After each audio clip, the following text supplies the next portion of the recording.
பக்தி ஒளி நேயர்கள் அனைவருக்கும் வணக்கம். இன்றைய தினம் நாம் தெரிந்து கொள்ளக்கூடியது, நம்ம வீட்டில் பார்த்தீங்கன்னா என்னென்ன படங்கள் எந்தெந்த இடத்துல இருந்தால் நல்லது, வீட்டுக்குள்ள நுழையும் போது என்னென்ன இருக்கணும், வீட்டுக்கு வெளியில போகும்பொழுது என்ன நம்ம பார்த்துட்டு போனால் நமக்கு அனுகூலமாக இருக்கும், நம்ம வீட்டு ஹால் அப்படின்னு சொன்னா அது எப்படி இருக்கணும் அப்படிங்கிறது சில முறைகள் இருக்கு. இப்படிதான் இருக்கணும் அப்படின்னு, எப்படி வேணாலும் இருக்கலாம் அப்படிங்கிறது நம்ம வைக்கக்கூடாது. ஸோ வீட்டுக்குள்ள வரும்பொழுது எப்படி இருக்கணும், நல்ல ஒரு பாசிட்டிவ் வைப்ரேஷன்ஸ் இருக்கணும் வீட்டுக்குள்ள வரும்பொழுது. அதே போல நீங்க வெளியில போகும்போது என்ன பார்த்துட்டு போகணும். வெளியில போகும்போது ஒரு கல்யாண விஷயமா பேச போறீங்க, ஒரு பண விஷயமா பேச போறீங்க, ஒரு மனை விஷயமா பேச போறீங்க, ஏதாவது ஒரு சுபகாரியத்தை முன்னிட்டு வெளியில போறீங்க, ஒரு எக்ஸாம் எழுதுறதுக்கு போறீங்க. அப்ப எந்த சுவாமியை நம்ம பார்த்துட்டு நம்ம போகணும் அப்படின்னு சில விஷயங்கள்லாம் இருக்கு. நம்ம வீட்டிலேயே நம்ம என்னென்ன செய்ய வேண்டியது, செய்யக்கூடாதது அப்படின்னு சில விஷயங்கள் இருக்கு. ஸோ அதை நம்ம கரெக்டா நம்ம கடைபிடித்தோமே ஆனால் அது நமக்கு நிறைய விசேஷங்களை கொடுக்கும், நல்ல ஒரு பலன்களை கொடுக்கும் அப்படின்னு சொல்லியிருக்கேன். அப்ப வீட்டுக்கு உள்ள வரும்போது பாத்தீங்க அப்படின்னு சொன்னா, வீட்டுக்குள்ள நுழையிறோம், நம்ம தலைவாசல் இருக்கு, தலைவாசலுக்கு உள்ள நம்ம நுழையிறோம். உள்ள நுழையும் பொழுது பாத்தீங்க அப்படின்னு சொன்னா கற்பக விநாயகர் படம், கற்பக விநாயகர் இருந்தது அப்படின்னு சொன்னா ரொம்ப விசேஷம். கற்பக விநாயகர், கற்பக விருட்சம்னு சொல்லுவாங்க. கற்பக விநாயகர் ரொம்ப விசேஷமானது. அது இல்லாம நீங்க வலம்புரி விநாயகர் வைக்கலாம், முருகன் படம் வைக்கலாம். அப்படி இல்லைன்னா பாத்தீங்கன்னா வெங்கடாஜலபதி, அந்த மாதிரி ஏதாவது ஒரு படம் அப்படிங்கிறது கண்டிப்பா இருக்கணும். உள்ள நுழையும் போதே உள்ள இருக்கணும், உள்ள வரும்போதே அதை பார்த்துட்டு உள்ள நுழையணும். அந்த மாதிரி இருந்தது அப்படின்னு சொன்னா அது விசேஷமானது. ரெண்டாவது, அந்த நம்ம ஹால்ல பாத்தீங்க அப்படின்னு சொன்னா, சில பேர் பாத்தீங்கன்னா பூஜை அறையிலேயே பாத்தீங்க அப்படின்னு சொன்னா காலம் சென்ற முன்னோர்களை படத்தை பூஜை ரூம்லயே வச்சிருப்பாங்க. ஸோ அந்த மாதிரி வைக்கிறதும் மிகவும் தவறானது. ஸோ அவங்க மனிதராக இருந்து தன்னுடைய வாழ்நாள் முடிந்து அவங்க காலமாகறாங்கன்னு வச்சுக்கோங்க, அம்மா அப்பா போட்டோஸ்ல நம்ம ஏதாவது ஒரு விஷயங்கள் நம்ம வச்சிருப்போம். நமக்கு பிடித்தமானவருக்கு போட்டோ எல்லாம், இறந்தவங்க படம், இது மாமா, இது ஏதோ ஒரு படம் நம்ம வச்சிருப்போம். அப்ப அந்த படங்களை பூஜை அறையில நம்ம வைக்கக்கூடாது. அப்ப இறந்தவர்களுக்குன்னு ஒரு திக்கு இருக்கு, அது பாத்தீங்கன்னா தெற்கு திசை. தெற்கு திசை நோக்கி தான் இருக்கணுமே தவிர, அதை பூஜை ரூம்ல அதாவது கீழே பூஜை ரூம் வச்சிருப்பாங்க, அதுக்கு மேல பாத்தீங்க அப்படின்னு சொன்னா இறந்தவர்கள் படம் வச்சிருப்பாங்க. அந்த மாதிரி வைக்கவே கூடாது. அந்த ஒரு பாசிட்டிவ் வைப்ரேஷன்ஸ் இருக்கவே இருக்காது. அப்போ அந்த பூஜை ரூம்ல அந்த விதமான இருக்கும். பூஜை ரூம்னா பூஜை ரூமா இருக்கணும், அப்பதான் அதுக்கு உண்டான பலன்கள். அப்போ இது பாத்தீங்கன்னா ஹால்ல, சில பேர் ஹால்லே வச்சிருப்போம். அப்ப ஹால்ல வைக்கிறதா இருந்தாலும் அது பாத்தீங்கன்னா தெற்கு திசை நோக்கி இருக்கணும்.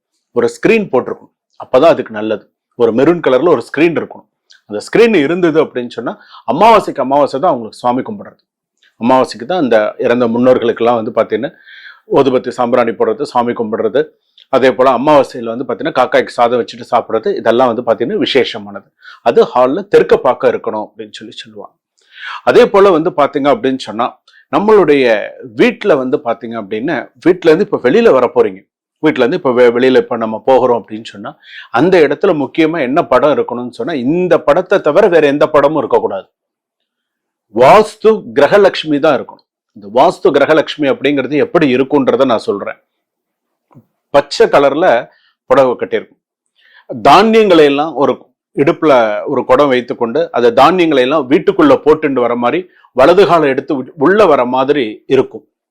ஸோ அந்த மாதிரி வரக்கூடிய உங்களுடைய செல்வ செழிப்போட இருக்கக்கூடிய அந்த வாஸ்து கிரகலட்சுமி அப்படிங்கிறது நல்ல கொஞ்சம் பெரிய படமாவே இருக்கலாம், தப்பே கிடையாது. ஸோ அது நம்ம வீட்டு தலைவாசலுக்கு நேரம் இருக்கலாம். அதே போல அந்த தலைவாசலுக்கு நேரம் டியூப்லைட் எரியக்கூடாது. அதுக்கு நேரம் நம்ம தலைக்கு நேரம், அந்த தலைவாசல் உள்ள நுழையிறோம்னா உள்ளுக்கு நேரம் ஒரு பல்ப் எரியறதோ இல்ல ஒரு டியூப்லைட் எரியறதோ இருக்கக்கூடாது. ஸோ அந்த இடத்துல வாஸ்து கிரகலட்சுமின்னா, அந்த வாஸ்து நீங்க வெளியில போகும்போது அந்த அம்பாள் உள்ள வர மாதிரி இருக்கும். வலது கால் எடுத்து வச்சு தானியங்களை எல்லாம் போட்டுண்டு சொர்ணத்தெல்லாம் போட்டுண்டு உள்ள வர மாதிரி இருக்கும். அதுதான் அதுல விசேஷமே. அதை தவிர வேற எதுவும் இருக்கக்கூடாது. ஸோ அந்த மாதிரி அந்த இடத்த அதுல வைக்கணும். ஸோ அப்ப அந்த உள்ள வரும்போது பாத்தீங்க அப்படின்னு சொன்னா கற்பக விநாயகர், இந்த மாதிரி நான் சொன்னது. அதே போல வெளியில போகும்போது வாஸ்து கிரகலட்சுமி என்று சொல்லக்கூடியது.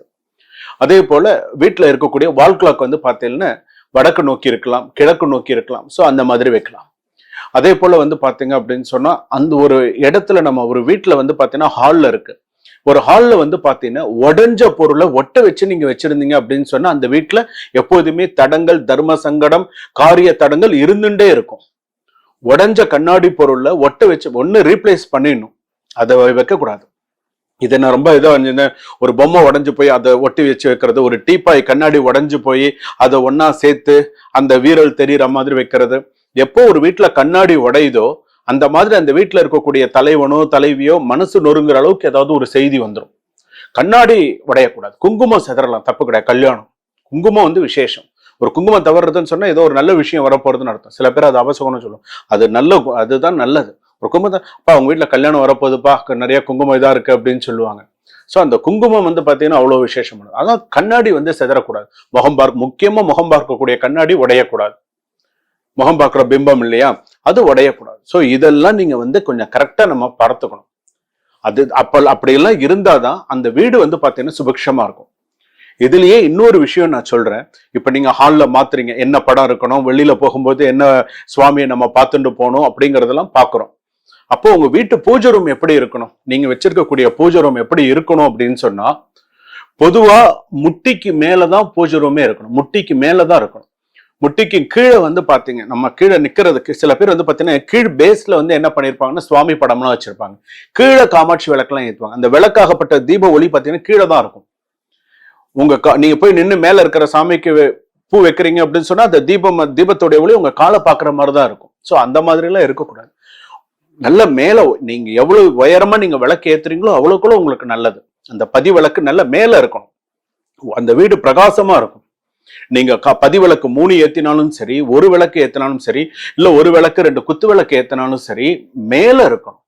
அந்த தீப ஒளியானது கீழே ஸ்ப்ரெட் ஆகுது. அந்த மாதிரி இருக்கக்கூடாது. உங்க கீழே எல்லாம் சாமியெல்லாம் அடுக்கி வச்சு கீழே விளக்கெல்லாம் வச்சிருப்பாங்க. சில இடத்துல சில மேல எல்லாம் சாமி படம் வச்சிருப்பாங்க, மேல ஒரே ஒரு விளக்கு ஏற்றுவாங்க. கீழே தான் முக்கியமான இதெல்லாம் கீழே ஏற்றுவாங்க. சோ அந்த மாதிரி முற்றிலும் செய்யக்கூடாது. இது மிகவும் தவறானது. சோ செய்யக்கூடாது.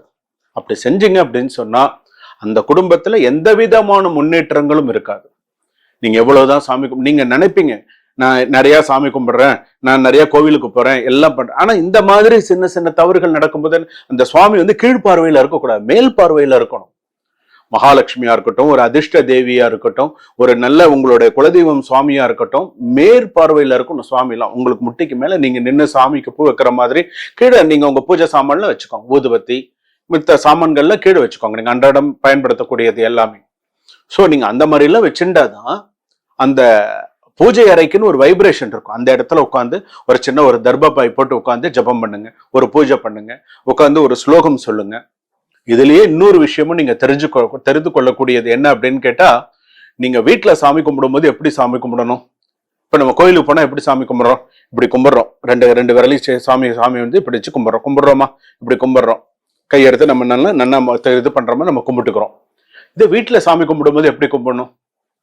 வீட்டுல கும்பிடுறதுக்குன்னு ஒரு முறை இருக்கு. சுவாமி கும்பிடும்போது நீங்க என்ன பண்ணணும், கல்யாணம் ஆகிறவங்களா இருந்தாலும் சரி, கல்யாணம் ஆனவங்களா இருந்தாலும் சரி, யாரா இருந்தாலும் சரி, இந்த கையில வந்து பாத்தீங்க அப்படின்னு சொன்னா கொஞ்சம் அக்ஷதை, மஞ்சள் அரிசி இருக்கு இல்லையா, மஞ்சள் அரிசி கொஞ்சோண்டு புஷ்பம் கையில வச்சுட்டு மூடிக்கோங்க. இப்படி மூடிக்கணும். உங்களோட ஹிருதயத்துக்கு இப்படி வைக்கிற கை வீட்டுல சாமி கும்பிடும் போது இப்படி உங்க ஹிருதயத்துக்கு நேரம் இப்படி வரணும். இப்படி நின்று இப்படி வச்சுக்கணும். 2 கையும் இப்படி வச்சுக்கணும். இந்த மாதிரி வச்சுட்டு மனசுல பிரார்த்தனை பண்ணிக்கோங்க. ஹிருதயத்துக்கு நேரம் இப்படி வச்சுன்னு பூ வச்சுட்டு இப்படி வந்து இடது கை கீழே இருக்கணும், வலது கைனாலும் மூடிக்கோங்க. இப்படி மூடி வச்சு இப்படி மூடிக்கோங்க. மூடிட்டு மனசுல நல்லா பிரார்த்தனை பண்ணிக்கோங்க. நல்லா உங்களுடைய பிரார்த்தனைகள் பண்ணி அதுக்கப்புறமா அந்த பூவை சுவாமி கிட்ட இப்படி சமர்ப்பணம் பண்ணுங்க. இப்படி வச்சுக்கோங்க, இப்படி சமர்ப்பணம் பண்ணுங்க. இப்படி பண்ணினீங்க அப்படின்னு சொன்னா உங்களுக்கு சிறப்பாக இருக்கும். அப்படி வச்சுக்கணும். அந்த அந்த அந்த கை வந்து ஆட்டோமேட்டிக்கா இப்படி வந்துடணும் உங்களுக்கு. இப்படி வந்தாதான் அது சிறப்பு. இப்படிதான் நம்ம சாமி கும்பிடணும். கோவில்ல நம்ம எப்போதும் போல நம்ம சாமி கும்பிடுறது. ஆனா வீட்டுலன்னு உங்களுடைய கோரிக்கைகள் அனைத்தையும் இப்படி வச்சு நீங்க கும்பிடுங்க. எனக்கு கல்யாணம் ஆகணும், எனக்கு வந்து குழந்தை இருக்கணும், உங்களுடைய என்ன பிரார்த்தனை, எனக்கு வீடு இருக்கணும், என்னோட குலதெய்வத்தை நான் வேண்டிக்கிறேன், மாதா பிதா குரு தெய்வம். ஏற்கனவே நான் ஒரு பதிவுல சொல்லியிருக்கேன். அம்மா அப்பா மனசுல பிரார்த்தனை பண்ணி, முன்னோர்களை பிரார்த்தனை பண்ணி சொல்லணும். இதுக்குதான் நாங்க சொல்றது இஷ்ட தேவதா, குல தேவதா, நட்சத்திர தேவதா, பிரார்த்தனா தேவதா, பாரம்பரிய தேவதா, வம்சா தேவதா. இத்தனை தேவதையும் நாங்க சங்கல்பத்துல சொல்லுவோம். சோ பாரம்பரியமா கும்பிடுற தெய்வங்கள், என்னுடைய வம்சத்துல இருக்கக்கூடிய தெய்வங்கள், நட்சத்திர தேவதா, முன்னோர்கள், இதெல்லாம் நம்ம மனசுல பிரார்த்தனை பண்ணிக்கணும். நன்னா இப்படி எல்லாம் நம்ம பிரார்த்தனை பண்ணினோமே ஆனால் அந்த வீடானது சுபிக்ஷமாக இருக்கும். வைக்கக்கூடிய சுவாமி படமாக இருக்கட்டும், கும்பிடக்கூடிய தெய்வ பிம்பங்களாகட்டும், நம்ம சித்திர பிம்பம்னு சொல்லுவோம். சுவாமி படத்தை என்ன சொல்லுவோம்? வீட்டில் இருக்கக்கூடிய சுவாமி படத்தை சித்திர பிம்பம்னு சொல்லுவோம். வரைஞ்சிருக்கு இல்லையா, சித்திர பிம்பம்னு சொல்லுவோம். அந்த சித்திர பிம்பத்தை நம்ம இப்படிதான் வழிபாடு பண்ணணும், இப்படிதான் இருக்கணும். பெண்கள் கூட அந்த பொட்டு வச்சுக்கிறது எப்படி வச்சுக்கணும்? 2 புருவத்துக்கும் மத்தியில தான் குங்குமம் வச்சுக்கணும். இந்த இடத்துலதான் தெய்வ சக்தி, நிறைய ஈர்ப்பு சக்தி இங்கதான் நிறைய இருக்கு. இந்த இடத்துலதான் பொட்டு நிறைய வச்சுக்கணும், குங்குமத்தை இங்கதான் வச்சுக்கணும்.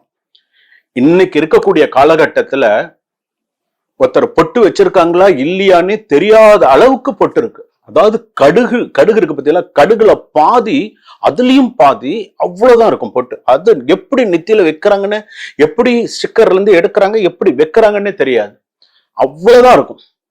நம்ம கோவில்ல இருந்து ஒருத்தருக்கு குங்குமம் கொடுக்கும்போது இவங்களுக்கு குங்குமம் கொடுக்கலாமா வேண்டாமா, இவங்க சுமங்கலியா இல்ல நம்ம கேட்க முடியுமா?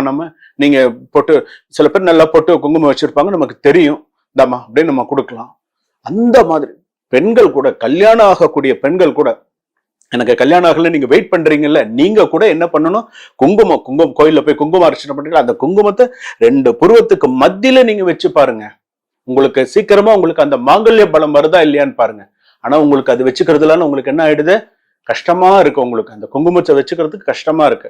ஸ்டிக்கர் போட்டு வச்சுட்டு போயிடுறீங்க. அந்த குங்குமத்தை வைக்கணும், அந்த மெரூன் கலர் அந்த சுவாமியுடைய குங்குமத்தை வச்சுக்கிறதுக்கு கஷ்டமா இருக்கு உங்களுக்கு. அப்புறம் எப்படி உங்களுக்கு எனக்கு என் பொண்ணுக்கு கல்யாணம் ஆகல, என் பையனுக்கு இதா இருக்கலன்னா எப்படி? அந்த குங்குமத்தை அந்த 2 புருவத்துக்கு மத்தியில வைக்க வேண்டாமா? இப்படி எல்லாம் நமக்கு நிறைய விஷயங்கள் இருக்கு. ஒரு வீடு அப்படின்னு எடுத்துட்டா இவ்வளவு விஷயங்கள் இருக்கு. நம்ம இப்படிதான் வழிபாடு பண்ணணும், நம்ம இப்படிதான் குங்குமம் வச்சுக்கணும், இப்படிதான் விபூதி இட்டுக்கணும், நம்மளுடைய விஷயங்கள் நம்ம இப்படிதான் இருக்கணும் அப்படின்னு சொல்லி இருக்கு. சரிங்களா? சுபா.